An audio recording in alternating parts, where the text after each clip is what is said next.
Malinaw. Kasi wala tayong dapat i-pressure sa magulang na to. Wala.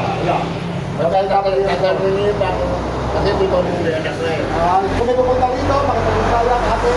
Ako po ay handa makapag-ugnayan po sa inyo para magtulungan. Pag ako makatulong, yung aking makukuha info sa aking anak. Pag ako mag-retry yung anak nyo, makatulong ako na. Kasi di ba tayo, kung tayo panahon na kasama ko sa problema ng anak nyo, ito na ngayon, ang problema. Pero hindi ko kayo ang aking tinutukoy, kundi yung sitwasyon na ginagalawa ng anak nyo. Dahil ang problema na doon sa kinakasama ng anak nyo. So, okay. Okay na mo. Andito na pala talaga yung punto, si Rolly. Wala na, ang awa natin sa magulang na to. Matakot-takot at pusa na rin na ako dito. Magulang na to. Eh, nag-aalala lang daw siya. Baka may Hanggang ko sa lugar niya, may tagig pa yata niya, may ano pa. Joke lang po, sige. Kakaba to, ang sasama sa magulang na to. Yun na lang, ang matapulin nyo lang, alamin nyo lang kung nasan yung anak. Pakialain natin to, at kung kinakailangan naman, no, Para sigurado. wala si Waray naman, kung di man makukuha yan, wala naman din lamang tayo, transfer pa rin. Pero nandun pa rin, nag-operation pa rin, kaalis ko naman sa lugar. Paano nyo sigurado din na yung anak niya kasama ni Waray? Paano nyo sigurado? Hinanap ko po kasi may sinanong ako doon, taga-Kaliste. Sabi niya, taga dito daw po yung girlfriend. Sabi ko, ako po, di sinama ko na wala yung anak ko. Sinama. Kaya kanina sabi ko, pag hindi naman yung table, ano na lang ito, pero isa tsaka si Buji. Sabi ko nga doon, baka kalite, may nagsabi na, very well nito. Hindi, alado na tayo. Pero sa sitwasyon, ginalawan ni Waray. Ano kaya ang nangyari? Kasabi pa sa intay? Andiyan pa yan. Kasi imposible. Para sa akin lang, sa opinion kasi bakit imposible. Yung sitwasyon na ginagalawan ni Waray, takas mag-iisa yan. Hindi na yan para ilibit-itin pa yan yung shota niyan. Para ano, para makabala. Para ano. Kasi wala naman bata pa, pero mataba utak noon. Oo, grabe. Oh. Mapayar na lamang, may ugnayan, parehas may cellphone na andito ako sa ganito. Puntahan mo ako. Oh, iwan ako itong e-bike, ganito, biyahe ito, sakit tayo jeep, ganito, ganyan, etc.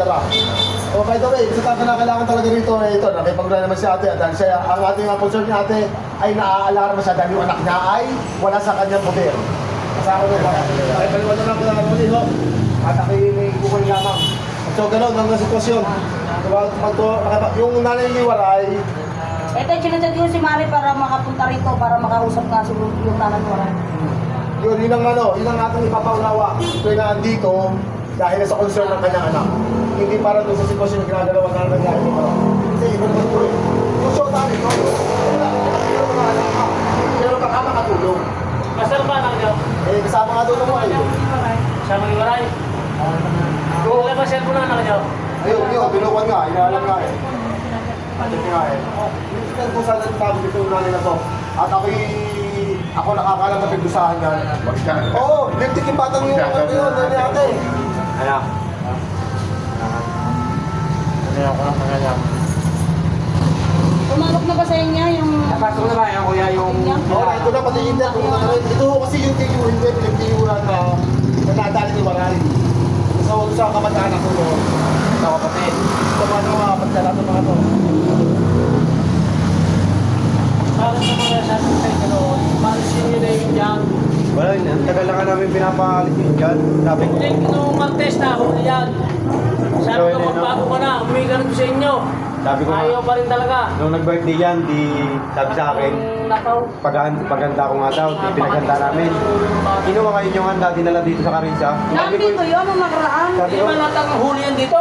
Huli na reglo. sabi ko, "Be, dito ko na umuwi, di para sa kapatid tayo dito." Para ko na siya gumala ng gumala. O yan, di nakuha niya. Atigasan ang ulo niya, lakbot ang ulo niya. Lusot ang bara sa ulo niya. Eh, ayun, natubuhan na nga daw. Ililipat sana ng Maynila eh. Hindi pa mamatay. Baka marunong ka. Ayun. Nakikinig pa tapos. Yung sinasamahan niya eh. Paniwala na buwan. Wala naman daw doon nung nananiwaray. Sabi ng kapatid ko, Wala daw doon. Sabi sa trabaho. Hindi pa daw. Nagtatanong nga sa akin kung umuwi na daw ang nananiwaray. Sabi ko, may pag-reply. Wala ang nananiwaray. Baka ito, ang nananiwaray. Baka nagkita na silang dalawa. Yan ang inaano ko. Pintahan na nila ba? Eh, di ba wala doon sa trabaho? Oo. Kasi mga hanapin.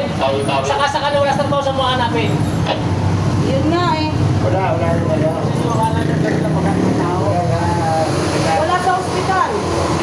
Ang nananiwaray. Anong oras na? Dapat kanina pa yung umuwi. Pero nagpunta rin kanina. Wala nga daw hindi na nakikita ang nananiwaray doon sa ospital. Kami. Kami naman kapatid din nandito eh. Wala daw, wala. Si Maring Mincho na andun sa ospital. Para mga tao to. Mamatay na. Yun nga, yung tinatawag na tiyahin. Yun ang nananiwaray. Yung nananiwaray, wala. Ha? Nililipat ba tayo? Nililipat? Hindi na. Hindi, hindi siya kaliste.